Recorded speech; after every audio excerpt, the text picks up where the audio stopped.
Bonjour à toutes et à tous.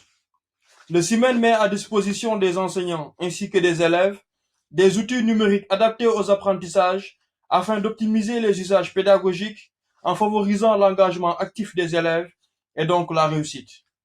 Le ministère dispose en complément de Planète du service G Suite Éducation. Avant d'en découvrir les principes, voyons tout d'abord les raisons qui ont poussé le ministère de l'Éducation nationale à faire ce choix de service. En effet, pour qu'un élève puisse réussir et progresser, nous savons que ce dernier doit s'impliquer activement dans son travail.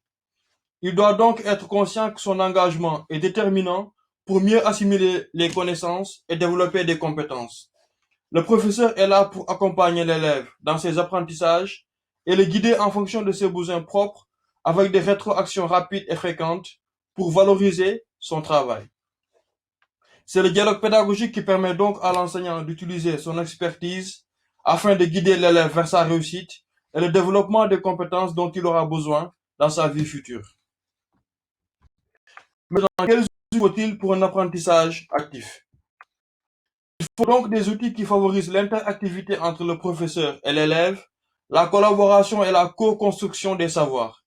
Ces outils doivent également être adaptables à tous les profils d'élèves pour permettre une différenciation des apprentissages.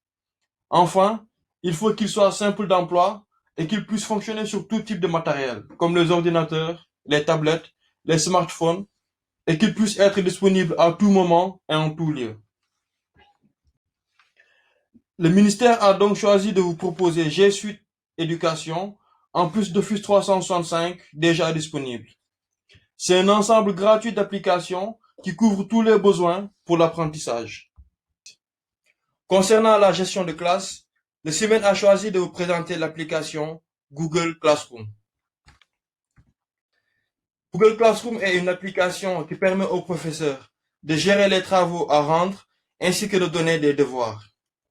De même, elle permet d'accompagner les productions des élèves en cours de réalisation avec des rétroactions rapides pour orienter ou réorienter le travail des élèves.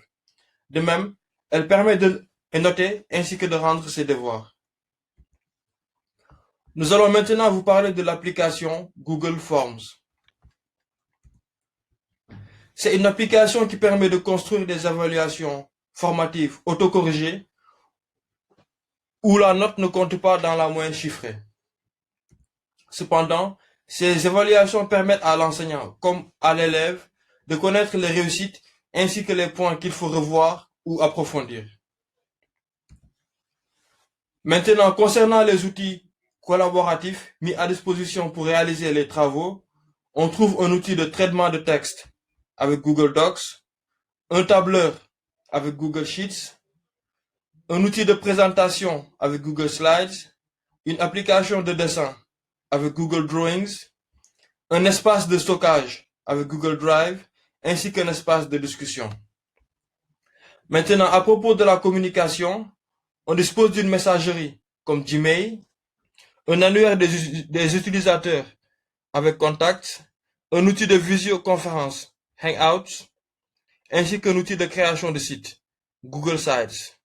Pour la gestion des tâches, nous avons un agenda électronique Google Agenda, ainsi qu'un outil de prise de notes Google Keep.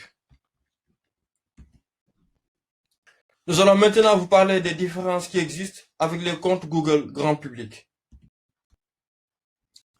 Donc, même si la plupart des outils présents les outils présentés sont présents dans la version grand et public de Google, on peut quand même noter qu'il existe des différences avec la version éducation.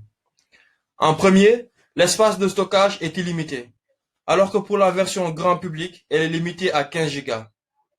De même, cette version est exempte de publicité dans les principaux services. La disponibilité du service G Suite est garantie à presque 100%. Et enfin, nous pouvons gérer une flotte d'appareils mobiles, ce qui est très intéressant avec le parc de matériel possédé par les élèves ainsi que le développement du Wi-Fi dans les établissements du Sénégal. Les comptes qui sont utilisés pour accéder à G Suite sont les mêmes que ceux utilisés pour accéder à Office 365 ou tous les outils mis à la disposition par le CIMEN depuis son portail. La circulation des informations ne se fait que sous la forme cryptée. Enfin, les utilisateurs sont formés au respect des usages responsables du net et signent une charte d'usage précisant leurs droits ainsi que leurs devoirs. Concernant l'aspect juridique, le ministère de l'Éducation nationale a pris toutes les dispositions nécessaires pour respecter la législation en vigueur à propos de la protection des données personnelles, notamment en collaborant avec la Commission des données personnelles. Les données à caractère personnel qui sont recueillies pour faire fonctionner les services se limitent à la liste suivante.